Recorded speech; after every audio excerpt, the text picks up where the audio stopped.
Hello and welcome to On the Table. I'm Rachel and I'm here with my co-host Corie, and today on the table our discussion is Christian cliches. Yes, all those good sayings that we throw around all the time.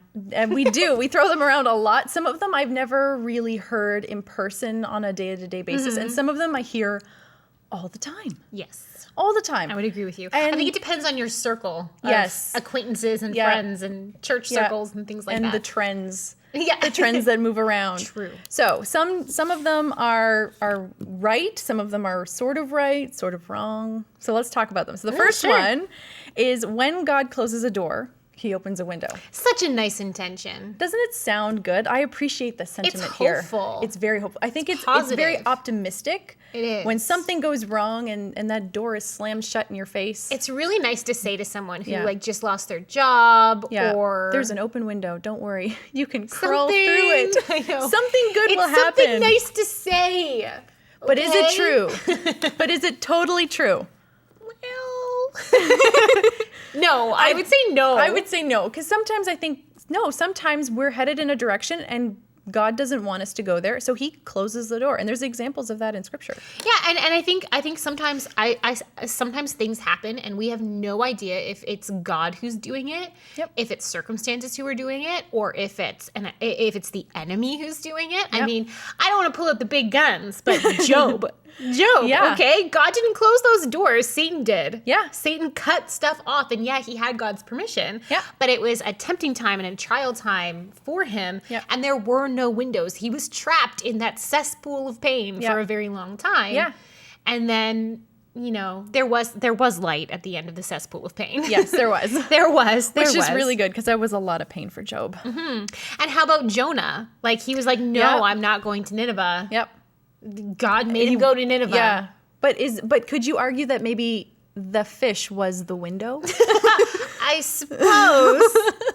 I mean, he didn't want to, well, no, that, because, Yeah. No. But another good example, I think, is Balaam.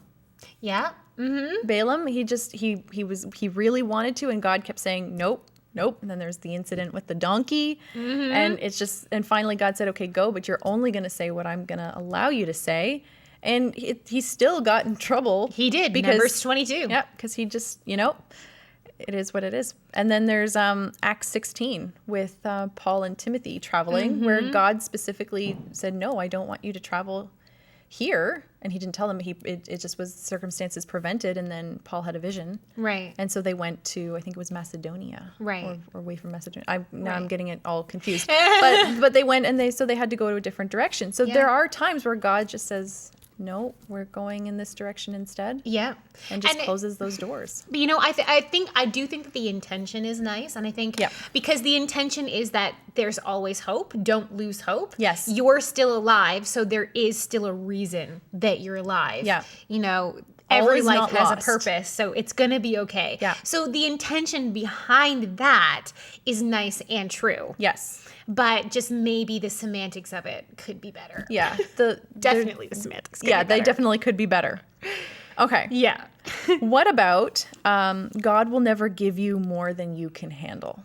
Wouldn't that be nice? Yes. I'd like that. Sign me up for that world. Yeah, I feel like this one is so not true at all. And it's just one of those, if you've ever had a situation where you said, I can't handle this, this doesn't ring true for me. Like, there's never, and it's meant to comfort. It is. And I applaud that. I think that, like, it's good to comfort, especially if someone is going through a difficult time or season. We need to be there as comforters and not, well, look what you did. You brought this on yourself. Like, we can't be those people. Yeah. But that doesn't mean that God will never give you more than you can handle. Well, then you would never grow. You would never grow. God he loves us so much that he doesn't leave us where he finds us. Yes. And if he just continually gave us things that were within our comfort zone, I'm using like more cliche words, comfort zone. Oh man. Oh man, everyone, this is not good. No. But if he never gave us anything that challenged us, that pushed us beyond our personal borders and boundaries, we would never have to fully trust him. You know, when a situation comes in your life that is so completely overwhelming, and sometimes it's in a horrible way, it can be in the death of someone who's really close to you, or, you know, something like that, that it's just so overwhelming and you don't know what to do, and you're so overcome with grief and loss. And in those moments, you can reach out to God, and he can get you through it, and he can grow you, and that grows a relationship of trust. Yep. And you become a team with God, because at that point he shows up and you're like, you're real. Yes. And I knew you were real, but I'm experiencing you right now. Yeah. And I think that's the point. The reason God gives us what we can't handle is so that we will grow, and that we will reach out to him to help us through those difficult things, because that's how we as believers, you'll notice, I notice this with Christians in my life who have a really close relationship with God. Their life has forced them almost in a direction where they've had a need so great, and God provided. Yeah. And so whenever they have a need so great, they return, and it's almost like God gives them greater and greater challenges to overcome, and he with them overcomes them, and they're then closer to him. And that's just kind of an observation. And I've seen that in my own life, where the things that are the hardest for me to overcome, when I say, you know what, I can't handle this, I'm just going to give it to God, he takes over in a way that helps me through it. And at the end I can say, you know what,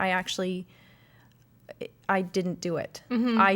God brought me through that. And I think that must ring true for the persecuted church. It has to. Because, and I think, like, we're in the West where we have a lot of freedoms, but there are 68 countries in the world being monitored by Voice of the Martyrs, and they're not all completely restricted countries, but they're all countries where there is some level of persecution, or persecution. We're headed into a direction of persecution, and some of them the gospel is just completely illegal. It's illegal to be a Christian, and on pain of death. Yeah. How do you handle that? How do you just say, okay, well, I got this? People are going to kill you if you confess your faith in Jesus Christ. So no, that's not something you handle on your own. That's something God has to take you through. Yeah. And I think that's where this does not ring true anymore. Yeah, and I think where this phrase came from is probably from the verse in the New Testament that says, I can do all things through Christ who strengthens me. Yep. But the point of that verse is that it's through Christ who strengthens me. So by yourself, without Christ, you couldn't do it. Yeah. But because you are saved and you are filled with this Holy Spirit of God, you can, because you have that relationship with God. So it's, it's based on a good intention, but it's just worded in such a way that it's really deceitful. Yeah. And it almost becomes about human accomplishments at that point. Yeah, it becomes works-based. I remember having a conversation with this a really cool minister, and he has a really vibrant ministry. He's intensely gifted, and I don't mean like super smart or anything like that, though he is very intelligent. I mean, gifted by the Holy Spirit. Right. He receives words of knowledge. He operates in gift of healing and things like that. And I remember going out for lunch with him, with my family and his family, and him telling us, people say to me all the time, I want what you have. I want the gifts that God has given you. And he's like, I think to myself every time, you don't see the scars. Yeah. That, like, you can be gifted like this, and you can have a deep relationship with God, but you have to be willing to go through things in order to, God, it really is true. Again, that cliche statement of God chipping away the excess of your life to rebuild you. Yeah. And that really is true. You see, when people, like you were saying, when people have a really deep relationship with God, and you see them developing ministries, and it has come at a very costly cost for them, but it's worth it. It's worth it in the end. It has, their relationship with God has grown, and their trust has grown, and because of that, they're able to be gifted with more gifts from the Holy Spirit. Yeah. So it's a really cool cycle that you see, but there is pain involved in that. There's growing pain involved in that. And even if you think of pretty much all the prophets, I think. Like, so many of the prophets really suffered through in their lives. Like, they had these great challenges that they relied on God to save them. Like, look at Jeremiah. And even Paul, if you look at his life, like, he had a thorn in his flesh, in his side. And God said, he asked God to take it away, and God said, no, my grace is sufficient for you. And there was a reason and a purpose. Yeah. And sometimes God gives us things, allows things for a reason. And sometimes, if you can't handle it, that's okay. It's okay because you're not supposed to handle it alone. Yeah, you have Christ. You're not supposed to. So yeah. So that's where I would think that one is wrong. But yeah, good intention. Good intention. Yeah, it's meant to comfort, and it's always good to comfort, but I think we have to comfort in truth. Let's have better theology than our cliches. And speaking of better theology, the next one that's coming up, which this one I think grates whenever I've heard it. I heard it once before, and I physically had to stop myself from shuddering. And it's heaven gained another angel, or God needed an angel. And when someone passes away, we use this phrase to comfort. And it makes me almost crazy, if I'm being honest. And the reason is it's bad theology. Why? So why is it bad theology? Because I agree with you, but I want to hear you say why. Because when we die, even if we go to heaven, we do not become angels. We don't sprout wings. We don't and get gain harps. wings. Yeah, we don't gain wings. Or if you really want to go like harps would be nice. Hardcore. Ezekiel, we don't get eyes everywhere. We don't get 6 wings. Isaiah. That would not be comforting either.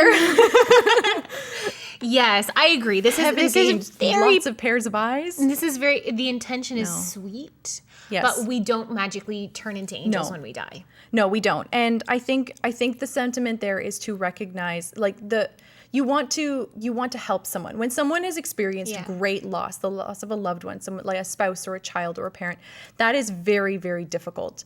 And obviously you want to comfort, but the truth is, to a degree, you cannot comfort with words. You can acknowledge the loss, and it's really good to do that without comparing it to your own situation. So if someone's mother dies, do not compare that to when your dog died or your pet. Like, even if you've lost the same relationship in your life, say, it's probably better even not to compare that, because it's actually not helpful for their pain in that moment. It's great, and but it's not helpful. It can make it worse. Our words can definitely make grief worse. And even the best intentions behind things like that can hurt very deeply. Yes. Because if the person is a Christian who has just lost someone, they're asking a lot of questions. So even if you try to answer those questions, or if you try to ask that same question, it's really not going to help. It might just poke the wound a little bit. So, I mean, definitely try to be supportive. Yeah. But also be careful. Be careful what you say. And I think that the thing is, recognize their loss. I'm sorry for your loss. And, offer to help if they need anything, if they need errands run or preparing meals. There are things you can do to show that you care. But speaking things that are just wrong are not helpful, especially to a Christian, because if someone, like, if I was experiencing great loss and someone said this to me, it would mean nothing, because I know it's wrong, it's not accurate. So they're good unless they mean like the person that your loved one was so angelic. Even still, it's just that's based on a Renaissance view of what angels are, not a biblical view of what angels are. Right. Yeah. And I think, so for me, that wouldn't be helpful. Yeah. It would just, I think I would feel better if someone said, I'm sorry for your loss. Let me know, I'll call you, let me know if you need anything. And that would speak more. And then actually, being available if I did need something, that would speak more than just saying something like heaven gained another angel, or, grandma's in heaven as an angel. Like, that doesn't, because it's not true. And we want to make sure that we should probably, if we're representing, as Christians, if we're representing God, if we're representing Jesus Christ, if we're representing the Bible to the world, we should probably try to be accurate. As accurate as possible. And that one is not. No, it's not. But it kind of leads into our next one, which is interesting. So this one's fun. Money is the root of all evil. All evil. All evil stems from finances. All of it. You know what? I almost believe it. It's not fun, is it? My empty piggy bank is evil. So it would be more evil if there was money in it, Rachel. It would be more evil, but I think it's evil that it's empty. Or mostly empty. I don't know. Although I still have pennies. No, this is one of the most misquoted verses ever. Yeah. Because it is a quote of Jesus. Yep. Jesus talks about money, but he doesn't say this, does he? No, he doesn't say this at all. So this is 1 Timothy 6:10. And the quote is, "For the love of money is a root of all kinds of evil." It's a little different, isn't it? Changes it completely. Because it's not money. It's the love of money. And it's a root of all kinds of evil. So it's still very bad. The love of money is very bad. And you don't have to go far to see that. I mean, you go into the Gospels, you see Jesus dealing with it. You go into the Proverbs. The Proverbs talk about that all the time. Yeah. You can't escape it. But yeah, it's the love of money. It's the love of money. The desire, like that greediness, that gluttony. I want everything for myself. I don't want to share. I don't want to give. Yeah. I need to get. I need to become rich. I need to become wealthy because it's all about me. We talked a little bit about this when we touched on the topic of tithing, that greed and that looking, comparing to people who are financially better off than you makes you more greedy, and that's really easy to do. But I think that's where that love comes from, where you love money, you love what it gives you, what it brings you, the power that's associated with it. It is about power, isn't it? It's about building yourself into something greater, building your own empire, or building into what you believe you deserve. Yeah, which is very difficult. That's like human pride and original sin, and making yourself like God. Yeah, it's very scary. It's a dark and windy path. It's the love of money. Yeah. And but it's funny, the money is the root of all evil. Money's not evil, guys. Simple misquote. Rich people aren't evil. No. Not well, I mean, I'm sure there are some who are, but but just because they're rich, you have money doesn't mean they're also evil. Wealth does not equal evil, villains. Yes. It doesn't. It does not. But it helps that in our fictional stories, a lot of villains are rich. Well, they have to have money to buy all their evil genius things. Yes, it's true. Obviously. The super vehicles and being able to... That costs a lot of dough. Yeah, it does. It's expensive. It costs a lot of money to be a villain. Yes. We're getting off topic. Wow, the psychology of fictional characters. Yep. Right here. That would be a fun topic. Yeah. All right. So number 4.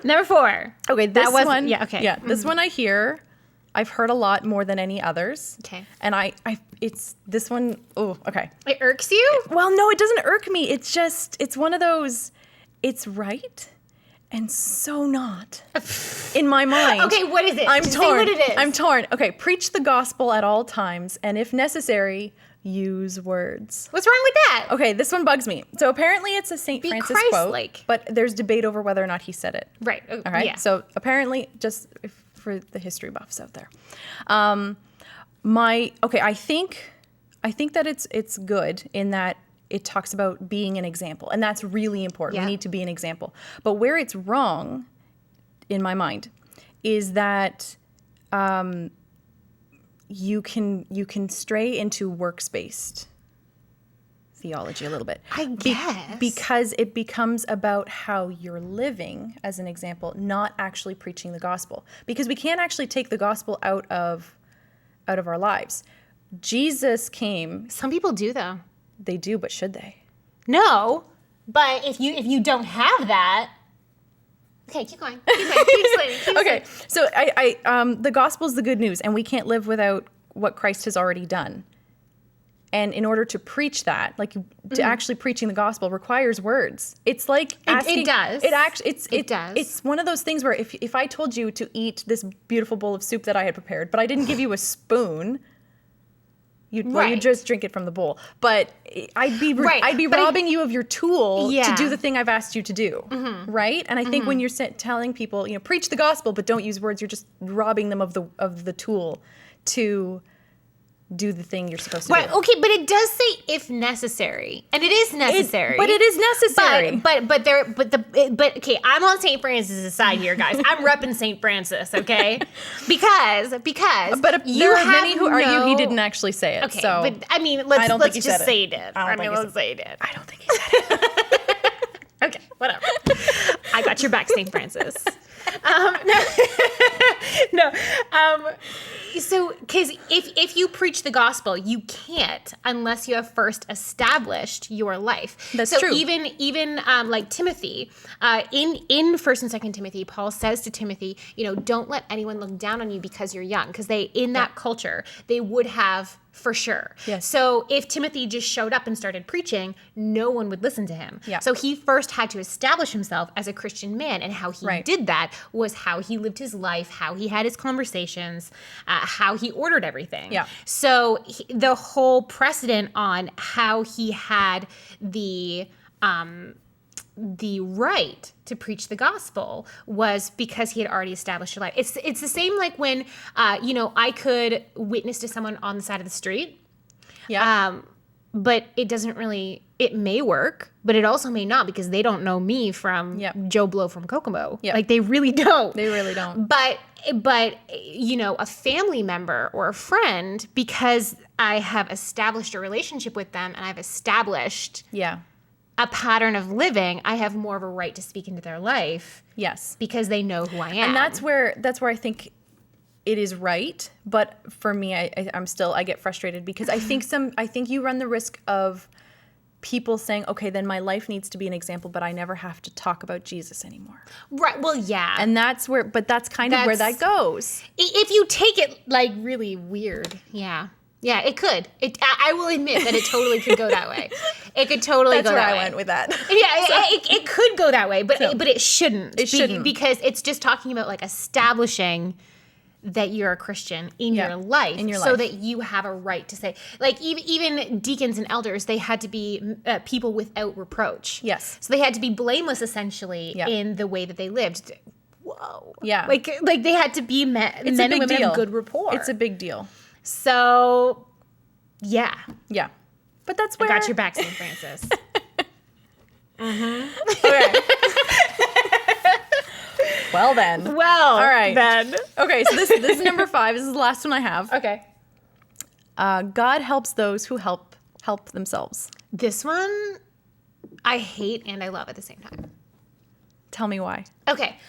I hate it because it's used so often to just be like, God helps those who help themselves. I'm amazing. I help myself. Yeah. Right? It's like this attitude of like, I'm the best. I hear it said like that. Yeah. But at the same time, it's kind of true.